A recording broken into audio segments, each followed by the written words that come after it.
তোমাকে আমাকে আল্লাহ তাআলা দুনিয়াতে পাঠিয়েছেন কেন? পাঠিয়েছেন এই জন্য যে আল্লাহ তাআলা পাঠিয়ে ঘোষণা করেছেন, আমি দুনিয়াতে কিছু মানুষ পাঠালাম যারা নামাজি হবে, যারা রোজাদার হবে। এই সব কিছু হবে এই জন্য যে জমিনে লিউযহিরাহু আলাদ-দীনি কুল্লিহি, সমস্ত মতবাদের উপরে ইসলামকে বিজয়ী করার জন্য আমি তাদেরকে পাঠিয়েছি এই জন্য যে দিনকে বিজয়ী করবে। আর এটার জন্য এই নামাজ, রোজা, হজ, যাকাত এগুলো হলো ট্রেনিং প্রোগ্রাম। এগুলো কি প্রোগ্রাম?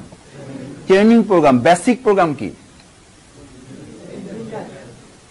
লিউযহিরাহু আলাদ-দীনি কুল্লিহি। প্রিয় মুসলিয়ান কিরাম, এই ইকামতে দিন বলতে আপনাদের কাছে এমনও দাড়ি টুপি নিয়ে যাবে যে বলবে যে রাষ্ট্র ক্ষমতায় যদি না যাওয়া যায়, রাষ্ট্র ক্ষমতা যদি না থাকে তাহলে ইকামতে দিন পরিপূর্ণ হয় না।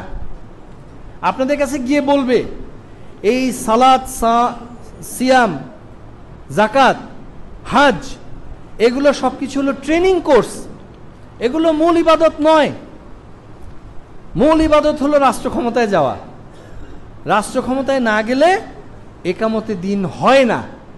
বিশেষ করে ছোটবেলা থেকে আপনাদেরকে ব্রেইন ওয়াশ করার চেষ্টা করবে, ভুলেও এই দিকে যাবেন না। যদি এই আয়াত থেকে সালফে সালিহিনের বুঝ থেকে এটা বুঝে থাকি আমরা।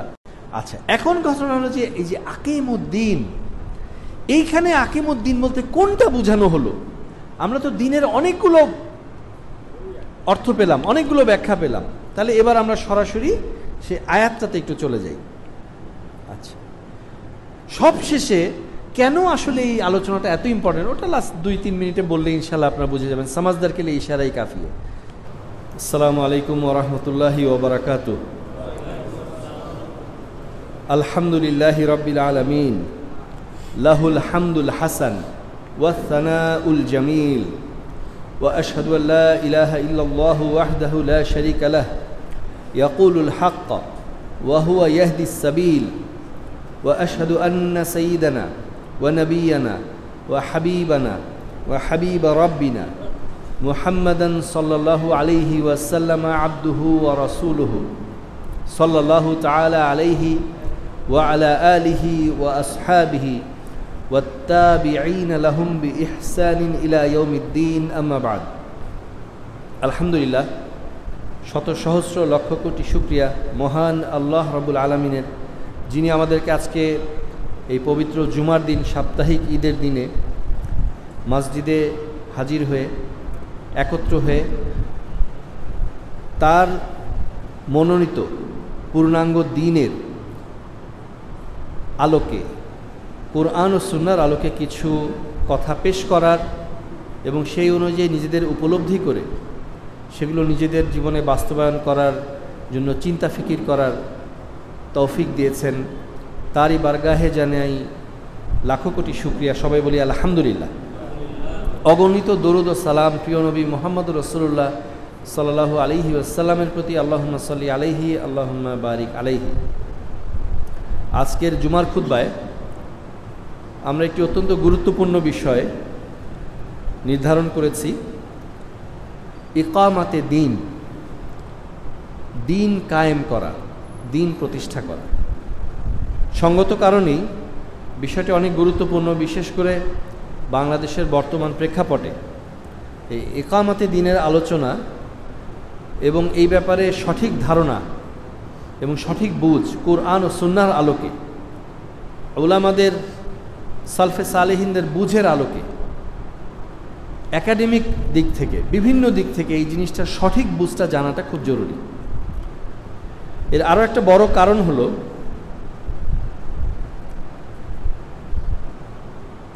এই ইকামতে দিন সম্বন্ধে বেশ কিছু ভ্রান্ত ধারণাও আছে। তো যেহেতু এই বিষয়টা দিনের একটা খুব অত্যন্ত জরুরি বিষয়, আমরা কোরআন ও হাদিসের আলোকে দেখব ইনশাআল্লাহ। তো সেই কারণে এই সম্বন্ধে ভ্রান্ত ধারণা থেকে ফিরে আসাটাও জরুরি। ওয়ামা তাওফীকি ইল্লা বিল্লাহ, আলাইহি তাওয়াক্কালতু ওয়া ইলাইহি উনীব। ইনশাআল্লাহুল আজিজ কোরআন ও হাদিসের আলোকে নির্দিষ্ট সময়ের মধ্যে, আসলে জুমার খুতবায় যে সময়টা পাওয়া যায় ওইটাতে নির্দিষ্ট বিষয়ভিত্তিক পরিপূর্ণভাবে কম্প্রিহেন্সিভভাবে আলোচনা করাটা একটু ডিফিকাল্ট, তারপরও চেষ্টা করব ইনশাআল্লাহুল আজিজ।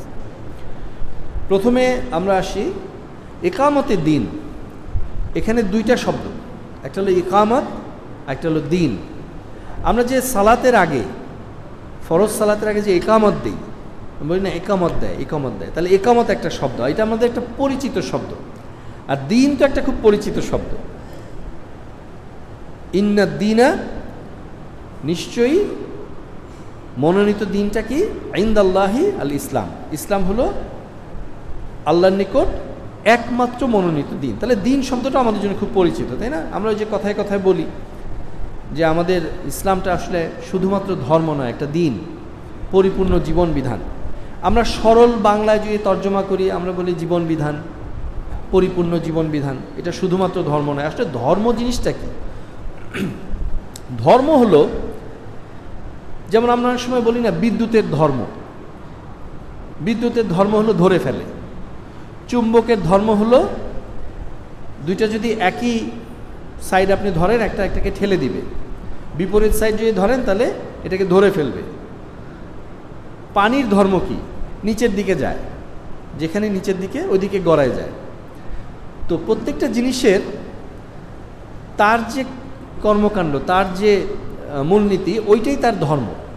কিন্তু দিন বিষয়টা আসলে শুধু ধর্ম না। এই কারণেই বলা হয় যে ইসলামটা যে আমাকে দিন বলেছে, এটা শুধুমাত্র ধর্ম নয়। আচ্ছা, যখন আমরা দিন বলি, দিনের একটা মৌলিক অর্থ দাঁড়ায় হলো আনুগত্য। আচ্ছা, ধরেন একটা কথা, আনুগত্য তো একটা শব্দ। ধরেন আমরা ক্ষমা একটা শব্দ আছে, তাই না? যদি বলি যে আমি ওনাকে মাফ করে দিলাম, ধরেন কথায় কথা বলে আমি এই ভাইকে বা এই চাচাকে আমি মাফ করে দিলাম, হাজিরানে মজলিস শুনে রাখেন, আমি ওনাকে মাফ করে দিলাম, তখন স্বাভাবিকভাবে আপনার মনে একটা প্রশ্ন আসবে। কি প্রশ্ন আসবে? যে উনি কী অন্যায় করছে যে মাফ করলেন, তাই না? যদি বলে যে না আমি এমনি মাফ করে দিলাম, উনি কিছুই করেন, তাহলে বলি না পাগলা হয়েছে, এটা আবার কেমন কথা? কিছু করেইনি তাহলে আবার মাফ করে নাকি? এটা একটা কেমন কথা? তো যখনই আমরা বলি যে আনুগত্য করব, তখন কিন্তু বুঝতে হবে যে নিশ্চয়ই কোনো নির্দেশদাতা আছে। কার আনুগত্য করব? নিশ্চয় আমি ওনার আনুগত্য করলাম, বা আমি অমুক জিনিসের আনুগত্য, তার মানে এটা কেউ নির্দেশ দিয়েছে। তার মানে এটা দুই দিক থেকে হয়। একটা হলো আনুগত্য, একজন নির্দেশ দিচ্ছেন, আরেকজন আনুগত্য করছেন। এই কারণেই কিন্তু অন্যান্য দিনগুলোকেও দিন বলা হয়েছে। লাকুম দীনুকুম ওয়ালিয়া দিন, তোমাদের জন্য তোমাদের আনুগত্য, যাদের নির্দেশে তোমরা আনুগত্য করো, তোমাদের দিন, আমাদের জন্য আমাদের দিন।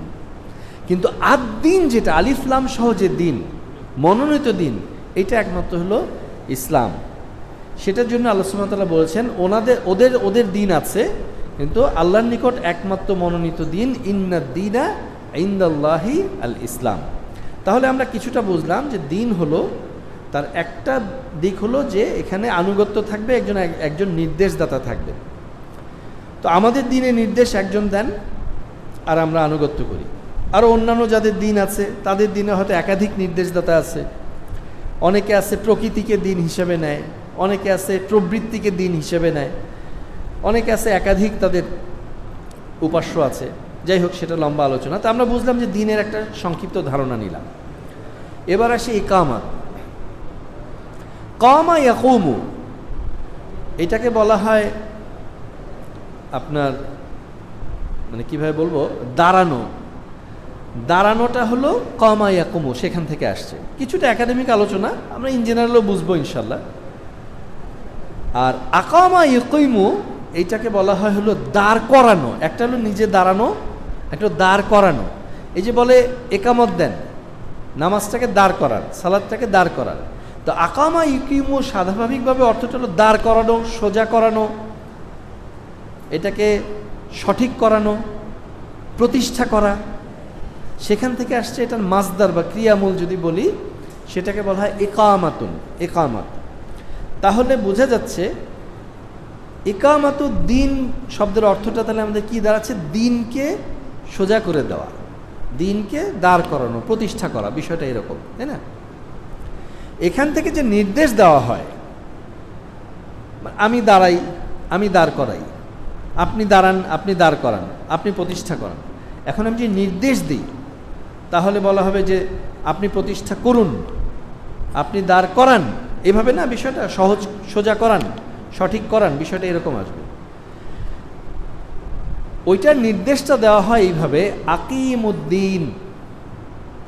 এই আকিমু শব্দটা একটু পরিচিত পরিচিত লাগতেছে, তাই না? কীরকম পরিচিত লাগতেছে?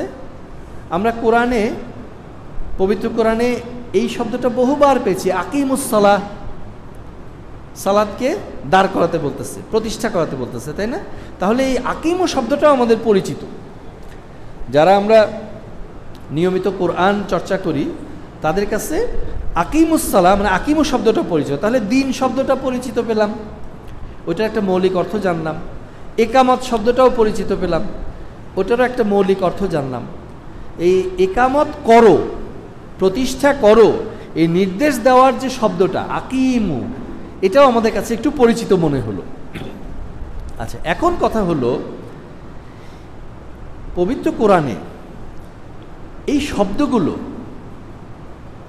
কখন কোন অর্থ নেওয়া হয় এবং কোন অর্থটা রাসূল সাল্লাল্লাহু আলাইহি ওয়াসাল্লাম থেকে, সাহাবী রাদিয়াল্লাহু আনহুম থেকে এবং সালফে সালিহিন থেকে কারা কোন বুঝটা নিয়েছেন, এটা হলো জরুরি বিষয়। এখন ধরেন বলা হলো যে আকিমুস সালাহ, আবার বলা হলো আকিমুদ্দিন। এই দিন শব্দটা আরেকটু ফিরে যাই, কি জন্য ফিরে যাব? দিন শব্দটা অনেকগুলো অর্থে আসছে। যেমন এই দিন শব্দটা কিয়ামত অর্থে আসছে, এই দিন শব্দটা প্রতিদান অর্থে আসছে, এই দিন শব্দটা শরীয়তের হুকুম হাকাম সম্বন্ধে আসছে, এক এক সময় এক এক অর্থে আসছে। এখন ধরেন আল্লাহ সুবহানাহু ওয়া তাআলা বলছেন যে মালিক ইয়াউমিদ্দিন, আমরা সরল অর্থে কি করি? বিচার দিবসের মালিক। আসলে এখানে দিন শব্দটা আসছিল প্রতিদান অর্থে, জাযা অর্থে। জাযা দেয় না, প্রতিদান দেয়, আমরা বলি জাযাকাল্লাহ, আপনাকে আল্লাহ প্রতিদান দেখ, খায়রান, উত্তম প্রতিদান দেখ। এখানে দিন শব্দটা আসছে জাযা অর্থে। আবার আল্লাহ সুবহানাহু ওয়া তাআলা বলতেছেন যে আকিমুদ্দিন, দিন প্রতিষ্ঠান করো। তাহলে এখানেও দিন শব্দটা কোনো না কোনো একটা অর্থে তো আসছে। এখন প্রশ্ন হলো, আল্লাহ সুবহানাহু ওয়া তাআলা যে বলেন আকিমুস সালাহ, সালাতকে প্রতিষ্ঠা করো, এইটার ব্যাপারে যে বুঝটা জরুরি। এখন এই প্রতিষ্ঠাটা কোথায়, এই প্রতিষ্ঠার পদ্ধতিটা কি? এইটা কি কোরআনই আল্লাহ বলে দিলেন? এটা কি রাসূল সাল্লাল্লাহু আলাইহি ওয়াসাল্লাম হাদিসের মাধ্যমেই বলে দিলেন? নাকি আমরা নিজেদের মতো করে বুঝে নিব? আমরা যে নিজেদের জীবন দেখি, একদম ওই যে বলি না, দোলনা থেকে কবর পর্যন্ত, আমাদের কলম যখন উঠে যায় ঘুমালে বা ভুলে গেলে, মানে আমাদের যে লেখা হয় কিরামান কাতিবিন বলে না, সম্মানিত দুইজন লেখক আমাদের সমস্ত কিছু লিখে রাখতেছেন। তো আমরা যখন ঘুমিয়ে যাই আমাদের কলম উঠে যায়, কারণ ওই সময় আমার নিজের নিয়ন্ত্রণে কিছু থাকে না। তো যতক্ষণ আমার উপরে কলম জারি আছে, আমার কর্মকাণ্ড, আমার দায় দায়িত্বগুলো লেখা হচ্ছে, আমি নিজে সজ্ঞানে করতেছি, তো সেগুলো আমার যতক্ষণ লেখা হচ্ছে, এই প্রত্যেক পদে পদে আমি একামত করব বা প্রতিষ্ঠা করব। এখন কথা হলো যে আমি নিজের বাস্তব নিজের জীবনে প্রতিষ্ঠা করব, আমার ব্যক্তি জীবনের পাশাপাশি আমার পারিবারিক জীবনে, এরপরে আমার ধরেন সামাজিক জীবনে, এরপর রাষ্ট্রীয় জীবনে, এটাই তো, তাই না? তারপরে এক সময় ডাক চলে আসবে, চলে যাব। তো এই তো ব্যক্তি, পরিবার, সমাজ, রাষ্ট্র, এই তো আমাদের গণ্ডি এই হায়াতুদ দুনিয়া, দুনিয়ার জীবনে। এখন বিষয় হলো যে আমাকে তাহলে কোনখানে এটা প্রতিষ্ঠার কথা বলা হলো? তো বুঝাই যাচ্ছে যে প্রতিষ্ঠা যখন করতে বলা হয়েছে, তাহলে সব স্তরেই যার যেখানে সামর্থ্য, যেখানে যার সাধ্য, সেখানেই তাহলে প্রতিষ্ঠা করতে হবে। সমস্যাটা কোথায় হয়? আলোচনাটা কেন গুরুত্বপূর্ণ সেটা হলো যে এই প্রতিষ্ঠাটা কোথায় না করলে দিন প্রতিষ্ঠা হলো না, এই ব্যাপারে ধারণা নিয়ে হলো যত গণ্ডগোল। আলোচনা যখন এখন সামনের দিকে যাবে, এখন আমি আপনাদের একটু জোরালো প্রস্তুতি এবং আপনাদের একটু অ্যাটেনশনটা আমি আশা করছি ইনশাআল্লাহুল আজিজ, কারণ এখন আমাদের মূল আলোচনায় আমরা ঢুকে যাব ইনশাআল্লাহ। আকিমুসসালাহ, সালাতকে প্রতিষ্ঠা করতে বলা হলো। এখন এই সালাতকে যদি আমরা, এই প্রতিষ্ঠাকে যদি আমরা বলি, আজকে আমরা এখানে আসছি, ধরেন এখন পর্যন্ত সময় তো লোকজন আসা শুরু করছে, এখন ধরেন 200 লোক আসছে, আস্তে আস্তে হয়তো এটা 500 1000 হয়ে যাবে, তাই না? কিন্তু আপনি যদি খেয়াল করে দেখেন এই মসজিদকে কেন্দ্র করে হয়তো লোক সংখ্যা এর থেকে আরও বেশি। সবাই হয়তো বা আসছে না বা আসতে পারছে না, কেউ হয়তো ইচ্ছাকৃত আসতেছে না, কেউ হয়তো বা বিভিন্ন কারণে আসতে পারতেছে না। এখন আমি যে আসলাম, আমরা যারা আসলাম, আমরা যে এখানে সালাত আদায় করলাম, এই যে হুকুমটা মেনে নিলাম, আমাদের জন্য যে ফরজ ওয়াজিব সেগুলো আমরা আদায় করলাম, তা আমি কি এখন ধরে নিব যে সবাই যে আসতে পারলো না, আমি যে সবাইকে আনতে পারলাম না, তাহলে সালাতটা প্রতিষ্ঠিত হয়নি, এটা কি আমি ধরে নিব? তো এরকম হলে কি সালাত প্রতিষ্ঠিত নয়? আজকে আমরা যে রাষ্ট্রটায় আছি, এই রাষ্ট্রে আপনার কি ধারণা, এই যে 90% 92% মুসলিমের দেশে, এই 90% কি জুমার নামাজে গেছে? দেখবেন যে হয়তো অনেক লোকজন তারা সালাতের জন্য যায়নি। আচ্ছা, জুমাতে না হয় অনেকেই যায়, আপনি আসরের সময় যান, দেখবেন যে লোক সংখ্যা অনেক কমে গেছে। তাহলে এই যে সবাই আসলো না, রাষ্ট্রে যে সবাই সালাতে আসলো না, তার মানে কি সালাত প্রতিষ্ঠিত হয়নি? আমি কি সেটাই বুঝে নিব? জি না। এই যে আকিমুস সালাত বলতে সালাত প্রতিষ্ঠিত কোথায় করলে হবে, এইটা যদি সালফে সালেহিনের বুঝ থেকে নেই, তাহলে বুঝতে পারবো সঠিকভাবে অজুটা করলাম কিনা, সালাতে ধীর স্থিরভাবে দাঁড়ালাম কিনা, আমার খুশুখুজুর চেষ্টা করলাম কিনা, রুকুটা ঠিকমতো, রোকন আরকানগুলো ঠিকমতো পালন করলাম কিনা, সেটা হলো আমার এখানে আকিমুস সালাত দিয়ে অর্থটা, আমাকে উদ্দেশ্যটা হলো ওখানে আকিমুস সালাতের উদ্দেশ্যটা হলো সেখানে। এখন আমি যদি বলি রাষ্ট্রে সালাত প্রতিষ্ঠিত করা সম্ভব হয়নি জন্যে আকিমুস সালাত হয়নি, তাহলে কি আমার বুঝটা ভুল হবে? কারণ কি, আমি এইভাবে বুঝলাম জন্যে শুধু তা না, সালফে সালেহিনরা এইভাবে বুঝেছেন, এই কারণে এই বুঝটা হলো আমার জন্য সঠিক। আমি যদি এটার ব্যাপারে একটা ছোট্ট হাদিস দেখি, আবু দাউদ শরীফের হাদিস, রাসূল সাল্লাল্লাহু আলাইহি ওয়াসাল্লাম বলেছেন, খামসু সালাওয়াতিন ইফতারাহুন্না আল্লাহু তাআলা, 5টা সালাত আল্লাহ সুবহানাহু ওয়া তাআলা ফরজ করেছেন। মান আহসানা উদুআহুন্না ওয়া সাল্লাহুন্না লিওয়াক্তিহিন্না, যারা অজুটা সুন্দর করে করলো, সময় মতো সালাত আদায় করলো, ওয়া আতাম্মা রুকুআহুন্না, সঠিকভাবে রুকুটা পরিপূর্ণ করলো, ওয়া খুশুআহুন্না, তার যে বিনয় অবনত হয়ে খুশুর সাথে সালাত আদায় করলো, কান আল্লাহি আহদুন আই ইয়াগফির লাহু, আল্লাহ সুবহানাহু ওয়া তাআলা তার জন্য একটা ওয়াদা করেছে, একটা চুক্তিতে আবদ্ধ হলেন যে তাকে ক্ষমা করে দিবেন। এরপরে বাকি ইয়েতে বলেছে ওয়া মান লাম ইয়াফআল, যে সেটা করলো না, এই যে সঠিকভাবে সুন্দর করে অজুটা করলো না, তারপরে রুকুটা পরিপূর্ণ করলো না, বাকি যে আহকামগুলো আরকানগুলো এগুলো সঠিকভাবে পরিপূর্ণ করলো না, তার জন্য আল্লাহ সুবহানাহু ওয়া তাআলা কোনো চুক্তিবদ্ধ হলেন না। ইনশা গাফারা লাহু ওয়া ইনশা আযাবাহু, যদি তাকে আল্লাহ ইচ্ছা করেন তাহলে ক্ষমা করবেন, ইচ্ছা না করলে তাকে আযাব দিবেন।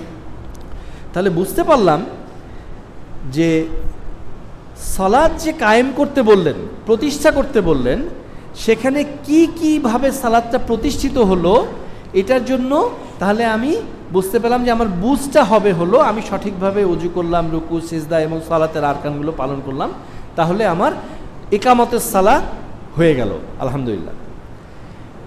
এখন কথা হলো, এখান থেকে আমি বুঝতে পারবো এই যে আকিমুদ্দিন বলা হলো, তাহলে দিনের একটা অর্থ হলো জাযা, প্রতিদান। তাহলে কি প্রতিদান প্রতিষ্ঠিত করতে বলছে? বোঝা যাচ্ছে, স্বাভাবিক বোঝা যাচ্ছে না। আরেকটা অর্থে আসতেছে কিয়ামত, তাহলে কি কিয়ামত প্রতিষ্ঠিত করতেছে? আপনি আমি কিয়ামত প্রতিষ্ঠিত করতে পারবো? তাহলে নিশ্চয়ই কোনো একটা অর্থ আছে। একামতের দিন বলতে আকিমুদ্দিন বলাতে নিশ্চয়ই কোনো একটা অর্থ আছে, তাহলে সেদিকে আমাদের যেতে হবে। একটা বিষয় গেল। আচ্ছা, এবার আরেকটা বিষয় হলো এই যে এই একামতের দিন বলতে গিয়ে, এই দিনকে প্রতিষ্ঠা করার কথা বলতে গিয়ে যে আয়াতটা একদম সরাসরি যে আয়াতটা বলা হয়েছে, যে আয়াতটার মাধ্যমে নির্দেশটা দেয়া হয়েছে, এই নির্দেশটা যে আয়াতে আসছে ওই আয়াতটা আমরা একটু দেখব। তার আগে আরেকটা ছোট্ট জিনিস দেখি। দিন সম্বন্ধে রাসূল সাল্লাল্লাহু আলাইহি ওয়াসাল্লাম খুব প্রসিদ্ধ একটা হাদিসের মাধ্যমে আমাদেরকে জানাচ্ছেন। হাদিস জিবরিল বলা হয় এটাকে, খুবই প্রসিদ্ধ হাদিস, আরবাউন নববীর দ্বিতীয় হাদিস। জিবরিল আলাইহিস সালাম আসলেন, কেউ তাকে চেনে না, মানুষের রূপে আসলেন। উনি যে সফর করে আসছেন এটাও বোঝা যাচ্ছে না, কারণ অপরিচিত লোক তো দূর থেকে আসার কথা।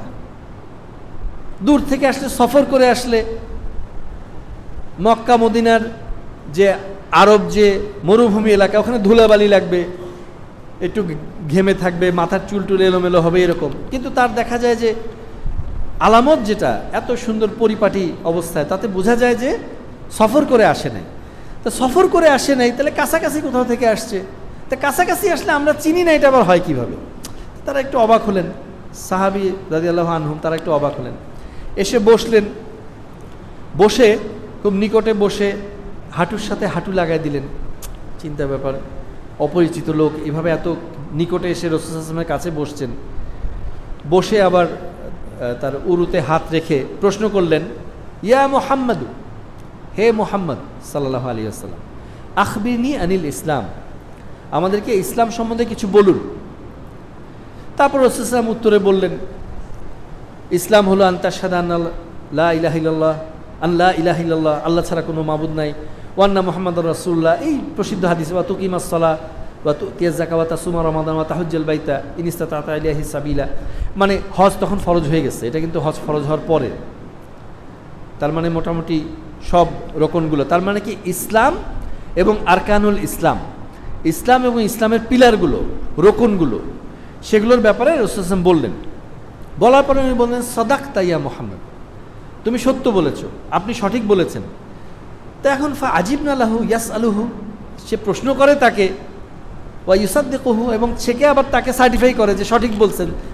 এখান থেকে একটা জিনিস বোঝা গেল, জানা জিনিসের ব্যাপারেও প্রশ্ন করা যায় নাকি? জানা জিনিস যে প্রশ্ন করা যায়, পাশে যারা আছে, আরও যারা উপস্থিত আছে, তাদেরকে শেখানোর জন্য, তাদেরকে রিমাইন্ডার দেওয়ার জন্য এখান থেকে একটা দলিল পাওয়া গেল যে অনেকে বলেন না আপনি জানেন তা আবার প্রশ্ন করেন কেন?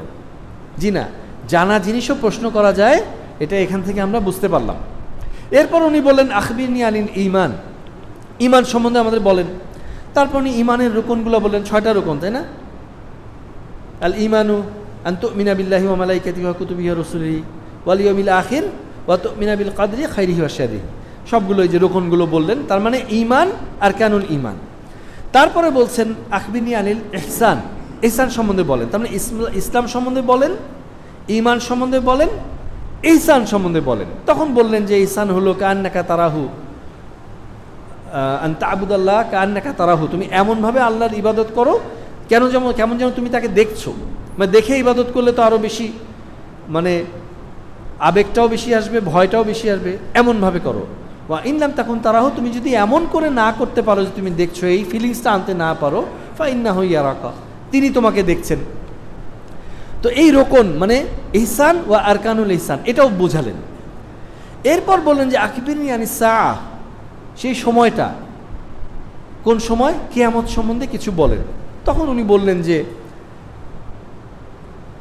প্রশ্নকর্তা এবং যাকে প্রশ্ন করা হলো সে একজন আরেকজনের থেকে বেশি জানে না, মানে আপনিও যা জানেন আমিও অতটুকুই জানি। তখন উনি বললেন যে তাহলে কিছু আলামত সম্বন্ধে আমাদেরকে বলেন। তখন উনি কিছু আলামত বললেন, কিয়ামতের আলামতগুলো, যে আনতালিদার আমাতু রাব্বাতাহা, মানে দাসী মনিবকে জন্ম দিবে, খুব প্রসিদ্ধ হাদিস, আপনারা সবাই জানেন। তারপরে এই যে খালি পায়ে যারা ছাগল চড়ায় বেড়াইতো, এরা এক সময় উঁচু উঁচু দালান, অট্টালিকা, প্রাসাদ তৈরি করার জন্য প্রতিযোগিতা করবে, তখন বুঝতে পারবে যে কিয়ামত অনেক নিকটে। আচ্ছা, এগুলো সব বলার পরে, প্রসিদ্ধ হাদিস আপনারা জানেন সবাই, এগুলো সব বলার পরে উনি যখন চলে গেলেন তখন রাসূল সাল্লাল্লাহু আলাইহি ওয়াসাল্লাম জিজ্ঞেস করতেছেন, কোনো কোনো বর্ণনায় আসছে যে ওমর রাদিয়াল্লাহু আনহুকে জিজ্ঞেস করছেন, ইয়া উমর তুমি কি চিনতে পারছো সে কে? বলছেন আল্লাহ এবং তার রসুল ভালো জানেন। তখন উনি বলছেন হুয়া জিবরিল, সে হলো জিবরিল। আতাকুম, এই জায়গাটা ইম্পর্টেন্ট, আতাকুম সে এসেছিল, ইউআল্লিমুকুম তোমাদেরকে শিখাতে, দীনাকুম তোমাদের দিন, তোমাদের দিন শেখানোর জন্য সে এসেছিল। তাহলে দিন সম্বন্ধে কি বললেন রাসূল সাল্লাল্লাহু আলাইহি ওয়াসাল্লাম? ইসলাম আরকানুল ইসলাম, ঈমান আরকানুল ঈমান, ইহসান আরকানুল ইহসান, এবং কিয়ামতের ব্যাপারে যে আলামতগুলো, এগুলো সম্বন্ধে আমাদের জানাটা আবশ্যক, এগুলো জানাটা জরুরি। তাহলে দিন বলতে উনি এই জিনিসটা বোঝালেন। আচ্ছা, এখন ঘটনা হলো যে এই যে আকিমুদ্দিন, এইখানে আকিমুদ্দিন বলতে কোনটা বোঝানো হলো? আমরা তো দিনের অনেকগুলো অর্থ পেলাম, অনেকগুলো ব্যাখ্যা পেলাম। তাহলে এবার আমরা সরাসরি সে আয়াতটাতে একটু চলে যাই। আচ্ছা, সবশেষে কেন আসলে এই আলোচনাটা এত ইম্পর্টেন্ট, ওটা লাস্ট 2-3 মিনিটে বললে ইনশাআল্লাহ আপনারা বুঝে যাবেন। সমাজদার কে লিয়ে ইশারাই কাফিয়ে ইনশাআল্লাহুল আজিজ। আচ্ছা, সূরা আশ-শূরা, শূরা মানে কিন্তু পরামর্শ করা। ওই যে বলে না শূরা সদস্য, শূরা পরামর্শ করা, ওই যে মাশওয়ারা করে বলে যে। সূরা আশ-শূরাতে 42 নম্বর সূরার 13 নম্বর আয়াতে আল্লাহ সুবহানাহু ওয়া তাআলা ওই যে বিভিন্ন জায়গায় যেমন আকিমুস সালাত বলেছেন, এখানে বলেছেন আকিমুদ্দিন। তার মানে একামতে দিন করো, একামতে দিন করা বাধ্যতামূলক, যেটা আল্লাহ কোরআনে নির্দেশ দিয়েছেন। কি করেছেন আল্লাহ সুবহানাহু ওয়া তাআলা বলছেন, শারা আলাকুম মিনাদ্দিন, দিনের কিছু বিধিবদ্ধ কিছু শরীয়ত তোমাদের জন্য আল্লাহ সুবহানাহু ওয়া তাআলা দিলেন।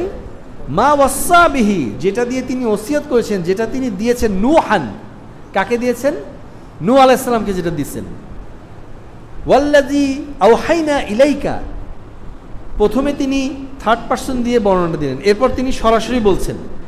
এবং যেটা মুহাম্মদ সাল্লাল্লাহু আলাইহি ওয়াসাল্লামকে বলছেন, যেটা আমরা তোমাকে ওহী করেছি, যেই দিনটা তোমাকে ওহী করেছি। দেখেন খেয়াল করে বলতেছে, যেই বিধিবদ্ধ, যেই জিনিসটা আমরা ওসিয়ত করেছিলাম, যেই জিনিসটা আল্লাহ সুবহানাহু ওয়া তাআলা ওসিয়ত করেছেন নূহকে, যেটা আমরা তোমাকে ওহী করেছি, ওয়ামা ওয়াসাইনা বিহি, এবং যেটা আমি ওসিয়ত করেছি ইব্রাহিম, ইব্রাহিমকে, ওয়া মূসা, মূসাকে, ওয়া ঈসা, এবং ঈসাকে।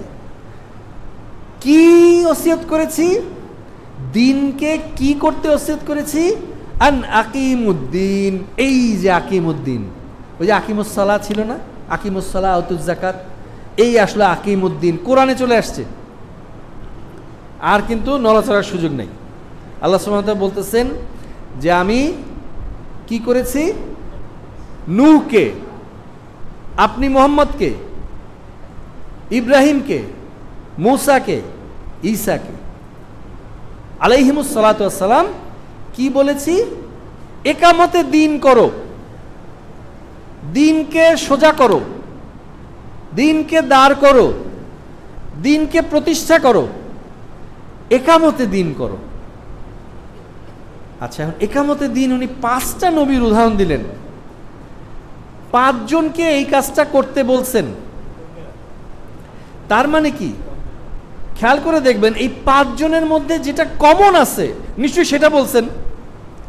5 নবীর শরীয়তে সারা বলে দিছেন শরীয়ত, তাই না?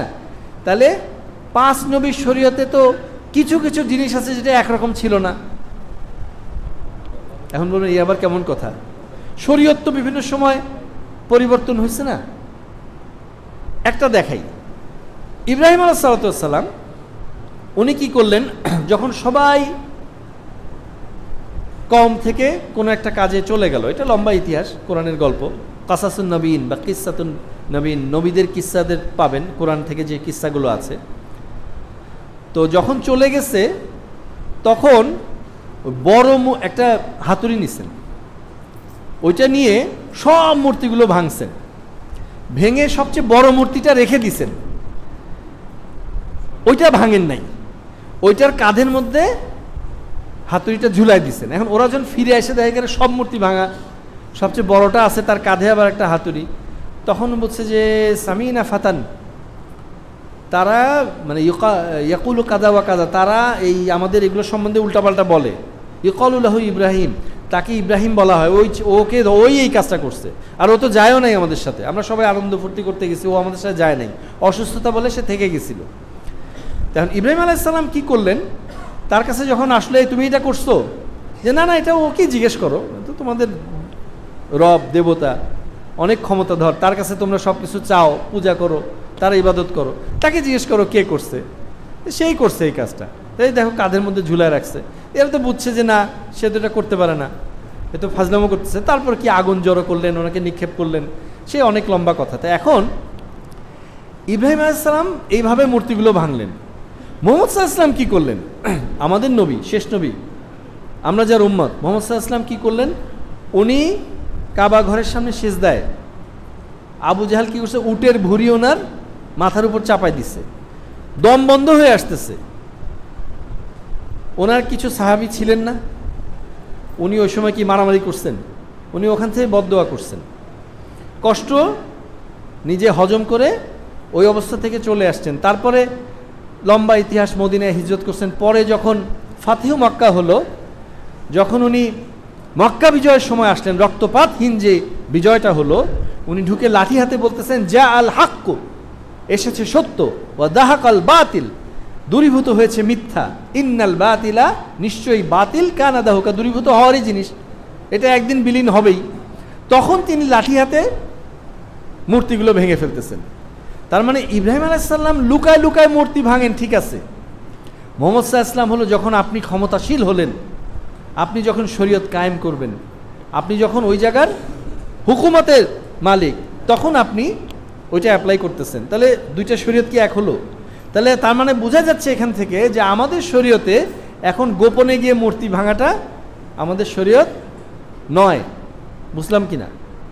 আচ্ছা, তাহলে কমন কি আছে? নিশ্চয়ই মূর্তি ভাঙা নিয়ে আল্লাহ সুবহানাহু ওয়া তাআলা এখানে বলেন নাই, কারণ দুইজন তো দুই শরীয়ত, একজন লুকায় ভাঙবে, আরেকজন হলো ক্ষমতাধর হওয়ার পরে, তারপরে, এবং শুধু ক্ষমতা পেলেই না, তাকে এই বিষয়টা, এটা যে সঠিক, এইটা বোঝার জন্য সব লোকজন রেডি হয়ে গেছে, সবাই দাওয়াতটা নিয়ে ফেলছে, সবাই ওই ব্যাপারে সাবমিট করে ফেলছে, সবাই আত্মসমর্পণ করেছে যে হ্যাঁ আল্লাহর ইচ্ছার সামনে আমাদের ইচ্ছা তুচ্ছ।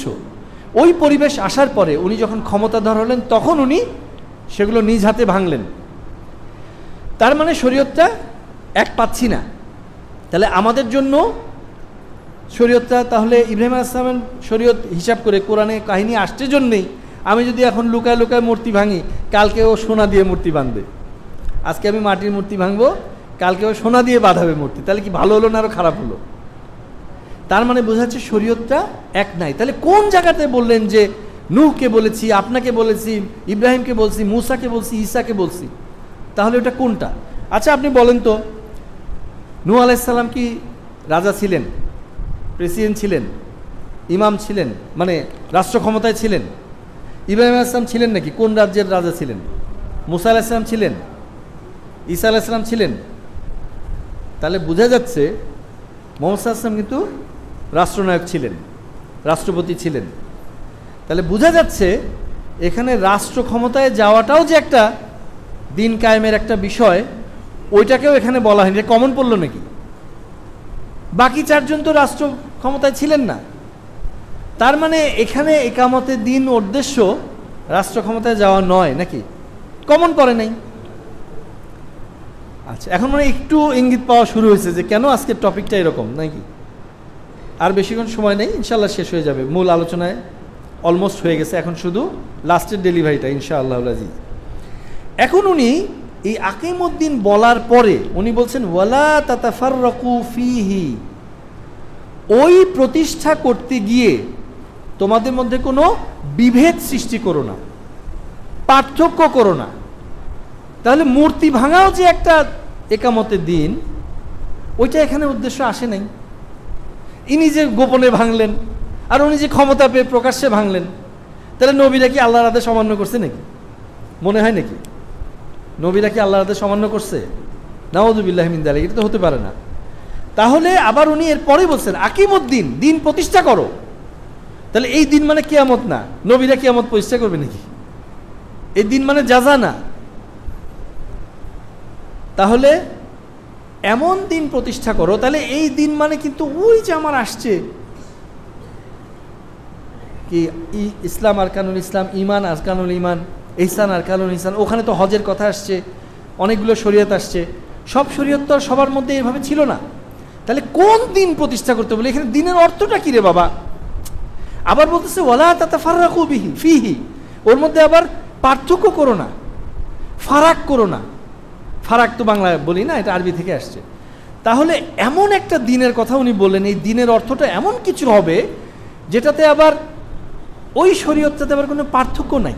তাহলে বুঝলাম যেটা মূর্তি ভাঙাটাও না, কারণ মূর্তি ভাঙা একজন গোপনে ভাঙছে, একজন প্রকাশ্যে ভাঙছে রাষ্ট্র ক্ষমতায় যাওয়ার পরে।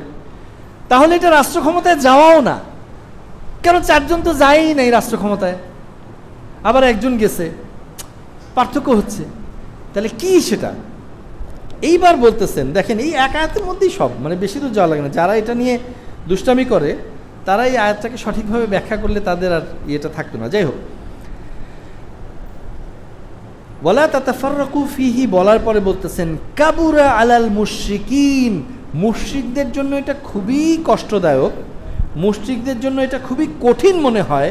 মা তাদউনাহুম ইলাইহি, মা তাদউহুম ইলাইহি, তুমি বা তোমরা মুশরিকদেরকে যেদিকে ডাকো সেটা তাদের জন্য খুবই কঠিন মনে হয়। রাসূল সাল্লাল্লাহু আলাইহি ওয়াসাল্লামের কাছে মক্কার মুশরিকদের, যে কুরাইশদের যে মানে নেতৃস্থানীয়, তারা আসলো, অ্যাপয়েন্ট করে একজনকে পাঠাইলো। পাঠায় তাকে বলা হয়েছে যে আপনার এই কাজটা একটু বাদ দেন, আপনি কি চান, নেতা হবেন? মুহাম্মদ সাল্লাল্লাহু আলাইহি ওয়াসাল্লামের নেতা হওয়ার জন্য যে কোয়ালিটিগুলো লাগে এগুলো সব ছিল। কুরাইশ বংশের বনু হাশিম, তারপরে তার দাদা এবং তার যে ওই সময় আরব ইয়েদের মানে আপনার মক্কার তাদের নেতা হওয়ার জন্য যে যে কোয়ালিটিগুলো লাগে সেগুলো সবই তার ছিল। তো তাকে তো নেতা করতে আমাদের সমস্যা নেই, সে খালি তার এই দাওয়াতটা বন্ধ করে দেখ। তো তাকে বলতেছে যে আপনি যদি রাষ্ট্রপতি বা আপনি নেতা হতে চান, আমাদের সবার নেতা, আমরা আপনাকে নেতা বানাই দেব। আপনি যে ধন সম্পদ চান সেটা দিব, আপনি যদি সুন্দরী রমণী চান সেটাও দেব, আপনি কি চান? আপনি খালি বলা বাদ দেন লা ইলাহা ইল্লাল্লাহ, আপনি শুধু এই কথাটা বাদ দেন। আচ্ছা, ওরা কিন্তু জানতো যে আল্লাহ সুবহানাহু ওয়া তাআলা হলো রব, আল্লাহ সুবহানাহু ওয়া তাআলা যে রব, উনি যে সৃষ্টি করছেন, উনি যে সব কিছুর মালিক, উনি যে সব কিছু চালান, এটা ওরা কিন্তু জানতো। আল্লাহ সুবহানাহু ওয়া তাআলা কোরআনেও বলছেন, তুমি যদি তাদের জিজ্ঞেস করো তারা বলবে যে হ্যাঁ এগুলো কে চায়, আসমান জমিনের সব সৃষ্টিকর্তাকে, তারা বলবে আল্লাহ। কিন্তু তারা একমাত্র আল্লাহর ইবাদত করব, একমাত্র আল্লাহর উলুহিয়াতকে মেনে নিব, লা ইলাহা, তিনি ছাড়া আর কোনো সত্য উপাস্য নাই, আর কাউকে মাবুদ মানা যাবে না। এই জায়গাটাই হলো তাদের প্রবলেম। যে বলে কি 360টা যাদের মাধ্যমে আমরা আল্লাহর কাছে চাই, আজকেও যারা সরাসরি আল্লাহর কাছে চাওয়াটাকে সঠিক মনে করেন না, না অমুকের মাধ্যমে চাইতে হবে, অমুকের মাধ্যমে চাইতে হবে, তাদেরও প্রবলেমটা ওই একটা জায়গায়। এ কারণেই সালফে সালিহিন থেকে এই যে এখানে বলা হয়েছে আন আকিমুদ্দিন ওয়ালা তাতাফাররাকু ফিহি, সবাইকে যে কমন জিনিসটা দিয়েছেন এবং লাস্টে যে দলিল সহ বলে দিলেন যে মুশরিকদেরকে যেদিকে তুমি আহ্বান করছো তা তাদের কঠিন মনে হয়। আল্লামা শফিউর রহমান মুবারকপুরি রাহিমাহুল্লাহ, ওই যে আর রাহিকুল মাখতুম, উনি মানে সবচেয়ে মানে প্রসিদ্ধ যে সিরাতের কিতাব যেটা, উনি সালফে সালিহিন থেকে এটাকে কোট করেছেন এভাবে যে যেটা কঠিন মনে হয়েছিল মুশরিকদের, ওদের কি রাষ্ট্র ক্ষমতা দেওয়া কঠিন মনে হয়েছিল? টাকা দেওয়া কঠিন মনে হয়েছিল? সুন্দরী নারী দেওয়া কঠিন মনে হয়েছিল? তা না, নেতা বানানো কঠিন মনে হয়নি। ওদের কাছে কঠিন মনে হয়েছিল লা ইলাহা ইল্লাল্লাহ, তাওহীদ তাদের কাছে কঠিন মনে হয়েছিল, তাওহীদুল উলুহিয়াতটা তাদের কাছে কঠিন মনে হয়েছিল। তাওহীদুল আসমা ওয়া সিফাত তো অনেকে ওইদিকে তো নানান দিকে ভাগ হয়ে গেছে। তাওহীদুর রুবুবিয়াত, যেটা রব হিসাবে আল্লাহকে এক মানা, এই ব্যাপারে তাদের কোনো সমস্যা ছিল না। রব বলা হয় তিনটা জিনিসকে, খালিক সৃষ্টিকর্তা, মালিক যিনি অধিকারী, যিনি সব কিছু মালিক, মুদাব্বির যিনি প্রতিপালন করেন। তাওহীদুর রুবুবিয়্যাহ নিয়ে তাদের কোনো সমস্যা ছিল না। তাওহীদুল উলুহিয়্যাত, যে ইলাহ, লা ইলাহা ইল্লাল্লাহ, এই ইলাহ ব্যাপারটায়, তাওহীদের ব্যাপারটা তাদের সমস্যা ছিল। এ কারণেই সমস্ত নবীর দাওয়াত ছিল কি লা ইলাহা ইল্লাল্লাহ, তারপরে বাকিগুলো আসছে, আদামু নবিউল্লাহ, ইব্রাহিম ও খলিলুল্লাহ, তারপরে ঈসা রুহুল্লাহ, মুসা কালিমুল্লাহ, মুহাম্মদুর রাসূলুল্লাহ সাল্লাল্লাহু আলাইহি ওয়াসাল্লাম। তাহলে বোঝা যাচ্ছে ইকামতে দ্বীন, আকিমুদ্দীন বলতে এইখানে বোঝানো হচ্ছে তোমরা তাওহীদ প্রতিষ্ঠা করো, তাওহীদুল উলুহিয়্যাত প্রতিষ্ঠা করো। তাওহীদের মধ্যে যে উলুহিয়াতটা, এইটা নিয়ে হলো তাদের সাথে সমস্যা। এটাই আয়াতের মধ্যে বলে দিচ্ছে যে তাহলে কোন দিনটাকে প্রতিষ্ঠা করার ব্যাপারে এখানে কমনলি বলা হয়েছে, যে সেই দিনটার ব্যাপারে বলা হয়েছে যে দিনটা নিয়ে তাদের কষ্ট হতো মেনে নিতে, তাদের নেতা বানাইতে কষ্ট হয় নাই, তারাই প্রপোজাল দিছে আপনি আমাদের নেতা হন। শেষে যখন সেগুলো মানতেছে না, বলে যে তাহলে একদিন আপনার দাওয়াত দেন, একদিন আমাদের দাওয়াত দেন, আপনারটা একদিন বলেন, আমাদেরটা একদিন বলেন, তাও অন্তত আমাদেরটা টিকুক, লোকজন বলবে যে না মান ইজ্জতটা বাড়ছে, ওরটাও করছে এরটাও করছে, তার মানে এটাও তাহলে ঠিক আছে, আমাদেরটাও চলতেছে, নাহলে তো আমাদেরটা কত না। যখন সেটাও দেখছে তখন বলছে কুল ইয়া আইয়ুহাল কাফিরুন লা আবুদু মা তা'বুদুন, যে না এক মুহূর্তের জন্য তাওহীদের ব্যাপারে কোনো আপোষ করার সুযোগ নাই। আমরা বলতে চাচ্ছি ভাইয়েরা, প্রিয় হাজিরান মজলিস, প্রিয় মুসল্লিয়ান কিরাম, এই ইকামতে দ্বীন বলতে আপনাদের কাছে এমনও দাড়ি টুপি নিয়ে যাবে যে বলবে যে রাষ্ট্রে যদি, রাষ্ট্র ক্ষমতায় যদি না যাওয়া যায়, রাষ্ট্র ক্ষমতা যদি না থাকে তাহলে ইকামতে দ্বীন পরিপূর্ণ হয় না।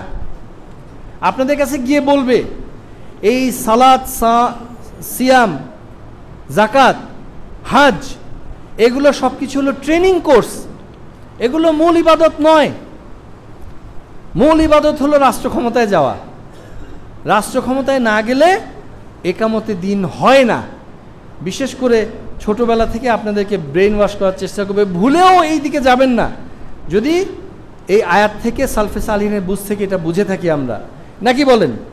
আমরা বুঝতে পেরেছি তো, রাষ্ট্র ক্ষমতা দিতে চাইছিল তো, রাসূল নিতে পারতেন তো, ইকামতে দ্বীন হয়ে যেত। তাই তো মুসার সাথে মিলতো না, ঈসার সাথে মিলতো না, ইব্রাহিমের সাথে মিলতো না, নূহের সাথে মিলতো না। তাহলে কোন জিনিসটা আল্লাহ সুবহানাহু ওয়া তাআলা বলেই দিছেন, যেটা মুশরিকদের কাছে ভারী মনে হয়, তোমরা যেদিকে ডাকো, যেটাতে ভারী মনে হয়, ওই দিনটা প্রতিষ্ঠা করো। আকিমুদ্দিন ওয়ালা তাতাফাররাকু ফিহি, তোমরা পাঁচজনই, ইব্রাহিম, মুসা, ঈসা, নূহ, মুহাম্মদ, তোমাদের পাঁচজনকে আমি এই লা ইলাহা ইল্লাল্লাহ, দেখো এটার মধ্যে কোনো পার্থক্য নাই। শরীয়তে একজন গোপনে মূর্তি ভাঙো, একজন ক্ষমতা পায়ে ভাঙো, অসুবিধা নাই। কিন্তু এই জায়গায় লা ইলাহা ইল্লাল্লাহ কোনো পার্থক্য নাই।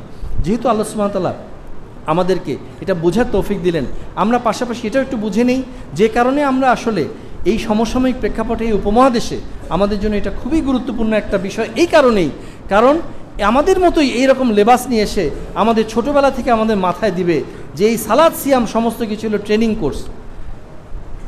আচ্ছা বলেন তো, ট্রেনিং কোর্স কি কোনো মূল উদ্দেশ্য হয়? আপনি ধরেন ড্রাইভিং শিখবেন, ট্রেনিং নিচ্ছেন, তাহলে কি ট্রেনিং নেওয়াটা আপনার মূল উদ্দেশ্য? জি না, আপনার লাইসেন্সটা মূল উদ্দেশ্য। তার মানে সালাত, সিয়াম এগুলোকে যদি আপনি ট্রেনিং কোর্স বলেন, তাহলে এটা আপনি ইমান, আরকানুল ইমান, ইসলাম, আরকানুল ইসলাম, ওইটাকে যে দিন বলা হয়েছে, আল্লাহ সুবহানাহু ওয়া তাআলা সূরা বাইনের মধ্যে, শেষ হয়ে গেছে আর 1 মিনিটের মধ্যে, সময় এইমাত্র শেষ হলো, আমরা 1 মিনিট চেয়ে নিই আপনার কাছে। সূরা বাইনেতে কি বলছেন? ফিহা কুতুবুন কাইয়িমা, সেই আহলে কিতাবদের, ইহুদি নাসারা, তাদের কথা বলছেন, তাদের মধ্যে ওই কুতুবুন কাইয়িমা, তার মধ্যে সঠিক প্রতিষ্ঠিত বিষয়গুলো আছে। কি আছে? পরবর্তীতে বলছেন ওমা উমিরু ইল্লা লিয়াবুদুল্লাহ মুখলিসিনা লাহুদ্দিন, খালেসভাবে দিনের বিষয়টাকে, এই বিষয়ে আমি এটা ছাড়া অন্য কিছুর ব্যাপারে আমি আদিষ্ট হই না। কি? হুনাফা ওয়া ইউকিমুনাস সালাতা ওয়া ইউতুজ যাকাত, ওই আহলে কিতাবদের কথাই বলা হচ্ছে। ওয়া যালিকা দীনুল কাইয়িমা, তাদের বলা হচ্ছে যে সালাত আদায় করা, যাকাত দেওয়া, এটাই প্রতিষ্ঠিত দিন, এটাই সঠিক দিন। তাহলে এই জন্যই বলছি ভাই, আমাদের অন্যদের শরীয়তে না যে আমাদের শরীয়তেও যদি আমরা বলি, এবং এই আয়াত থেকে যে আয়াতটা দিয়ে আমাদেরকে ভুল ব্যাখ্যা করা হয় ওই আয়াতের মধ্যেই ওর সমাধান আছে, আমরা কোনো অবস্থাতেই তাদের ধোকায় পড়ব না।